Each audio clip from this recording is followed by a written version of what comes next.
Hey, we're live. It's Two Sisters Writing and Publishing doing our Friday live author interviews. Today we have a twist. We have the family of Herman Williams, who wrote Clear, Living the Life You Didn't Dream of, with us today with me, Catherine Greenspan, and Elizabeth Ann Atkins, my sister and business partner.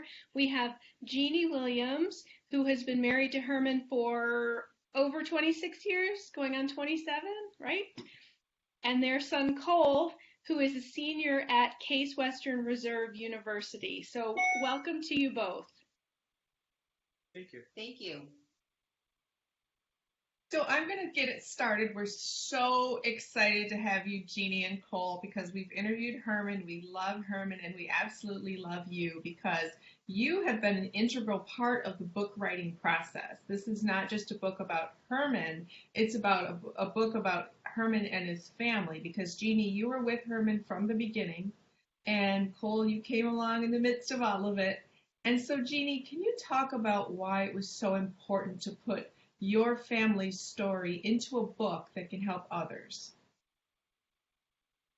Well, to start off, I'm honored to be a part of this book and able to share that with everyone. I think in life people go through difficult times and we tend to think we can't overcome these things. And so for me and Herman, we did combat this situation, and we stuck together as a team. My husband was very determined, and his willingness to discuss and share his health issues with other people was a big part of that. I think sometimes we think we're the only ones going through a situation, and then we realize there are other people going through the same situation or something similar. So we just wanted to be able to give people hope, encouragement to know that you can overcome many things. Mm-hmm. So one of the messages in that, Jeannie, thank you for that wonderful answer, Cole spoke to very poignantly. When I interviewed him for the book, he said that watching his dad having such fragile health over the years instilled in him the practice of appreciation and gratitude and cherishing while he's here. Because he said every time he left the house, he never knew if that would be the last time he saw him. And that's something we should all practice on a daily basis, whether there's a health catastrophe or not. So, Cole, can you please talk about the lessons that you've learned about life, having your father having this health catastrophe that caused different challenges over the years that you observed? Yeah, so when I was a lot younger, I didn't quite realize, the extent of what my father had. My parents did a really good job of kind of, for lack of a better word, shielding me from it. So, it wasn't until a little bit later in life that I realized the gravity of what was happening. And I remember when you were interviewing me, I was trying to think of, what are some of the key points I'd learned sort of, in life. And I think I really learned that lesson hard was when he had a stroke when I was a senior. And I remember I was, for lack of a better way of putting it, I just felt kind of powerless.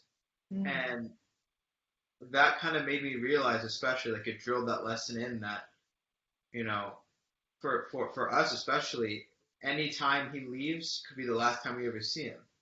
And it just kind of made me, think about, for anybody, the last time you see, the last time they walk out that door, you never know. And, if I could say anything, I would just be that, cherish those that you have with you while you have them, because you never know when you won't. Mm-hmm. Beautiful, beautiful. And Cole, you also talked about how your father's message of sharing compassion and kindness with strangers is the key to leading a fulfilling life. And you shared that one time you were coming back from dinner and you saw a car accident and you're like, I have to stop and help. Can you talk about the importance of compassion and kindness? Yeah. So I think, I'd actually read a separate story that there was someone who was facing some really hard times, and they were at their wits' end. And the thing that actually saved them at the very end was someone just smiling and waving to them. They decided that if they're walking down the street, and if no one acknowledged their existence, that was going to be it. And I just think that you know if everyone was kinder to everyone else, there would just be less hatred, less anger in the world, which is never a bad thing. And so I just think I'm so glad my dad really instilled that in me, and that both of them, both my mom and my dad, have been so um, accepting and compassionate, I guess. Mm-hmm. And Jeannie, what a wonderful young man that you've raised. It gives me chills when he talks about those things. But the book shares how Cole was conceived, and which was very unusual. You have to read the book to find out, but it's really eye-popping. But Jeannie, when one of Herman's mentors, Dr. Augustus White at Harvard University, read the book, he said, "This is a love story. Yes, it talks about cardiac arrest and recovery, but this is a love story because you were engaged. You watched him collapse on that basketball court. You, with your nursing background, nursed him back to life essentially over the years." So talk about the role that you played and how fulfilling it's been, and also the spiritual meaning that you found in it. For me, and yes, we were not married yet, but perhaps I was taking that for better or for worse, a little, to heart a little earlier than the actual circumstance. Uh-huh. I love Herman, he loves me, and we had these plans, and things didn't go the way we thought. I am a Christian person. I would never walk away from anyone if they needed help, and especially someone that I plan to spend the rest of my life with. I guess I believe in my heart of hearts, though I left nursing school, there was a bigger power that said that, no, you will be a nurse. And you're right, I did nurse Herman back to health. We pretty much started from scratch, literally. I had to feed him baby food to get him going because he couldn't eat anything. So I just did in my heart what I felt I wanted to and felt I needed to do for him. I know he would do the same for me. And, I could have walked away from all that because we weren't married yet, but that's not the person, that's not who I am. I believe that I was put on this earth to be here for Herman, with Herman, and, help him get through all this so that we can have the future that we were planning on having, that we were dreaming to have, even though it was altered, but we still ended up with that happily ever after, that dream.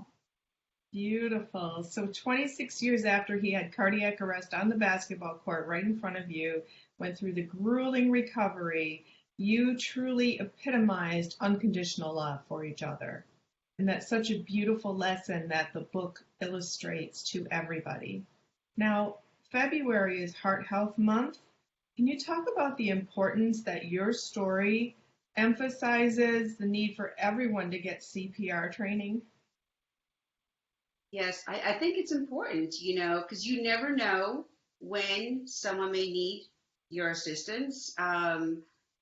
It saves lives. And so I'm a big advocate for CPR training. It is the difference between life and death. And for Herman, he was very lucky both to be at the right place at the right time with the right people.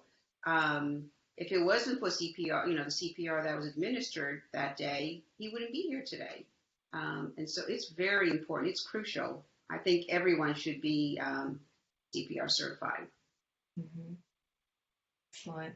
And then, Cole, what are your thoughts on that? Do you ever talk to young people? You're a college student. Do you ever talk to them about the importance of learning CPR and understanding heart health? Well, in all reality, not as much as I probably should. With my really close friends and people that I care about and they care about me, I'm pretty sure all of them know about my family history, and so I feel like amongst my friends there is certainly an awareness. Mm-hmm. I know at Case we do have a few there are courses that you can take for credits or not. And I think in every class I've had, actually, there's been someone also in that course. So I mean, I know at least at Case, there is several people that are aware of it. But I do think that it is something that everyone should know because I mean, my mom said it well. I mean, he's lucky that there was someone there, but luck only goes so far. And one day, I'm sure my mom as well. But one of my worst fears is, he collapses one day and he's not lucky.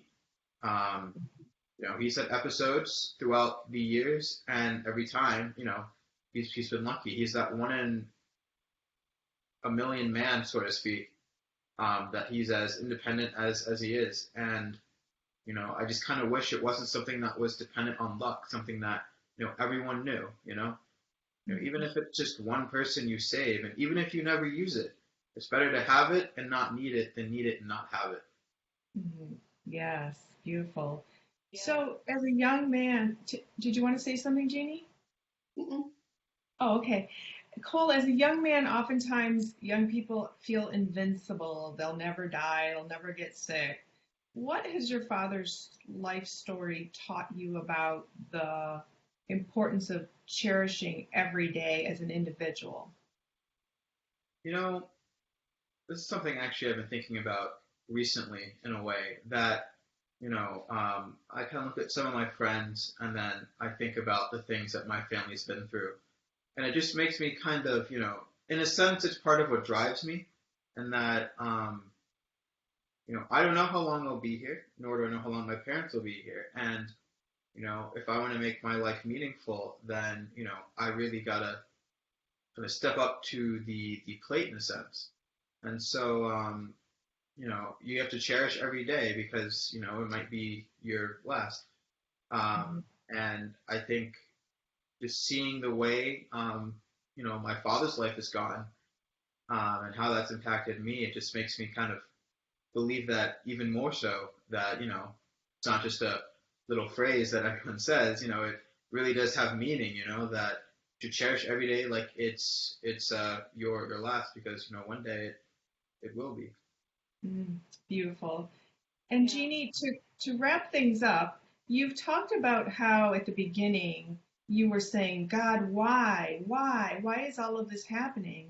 Can you talk about how you've come to the conclusion that this is all part of God's divine plan, and that when we accept the spiritual meaning behind our life circumstances, then we can proceed in a way that's peaceful and productive and prosperous and happy for everybody? I believe we're all put here for a reason. And I think when anyone is going through a difficult time, we always ask ourselves, why? Why me? And we start to doubt. We start to doubt God, that He's there for us. If He loves us, why is He putting us through this? And over the years, I've come to realize, He puts us through these situations to bring us closer to Him. And so while at times we feel like He's not there for us, He really is there for us. And He knows what the outcome is going to be, and we don't. And so in a sense, it tests our faith. And so through this, it's my faith has been increased. I just take things one day at a time, and I take it for what it is, and I just put it in His hand and see where He wants me, where He wants to put me or Herman or whether it's cold. So I hold on to my faith. So Jeannie, what are your words of wisdom for any viewers out there who may be going through a health challenge with their family or themselves? And what's your advice for them to stay strong and cope? Hold on to the faith. I think that is the big thing, is hold on to your faith. Believe, that you're going to get through this. And even though at times it seems like you're in a real dark place and you just can't see the light, but there will be light at the end of that tunnel. You just need to hold on, and you pray, if that's what you need to do. and just know you're going to get through this. You're going to get through this.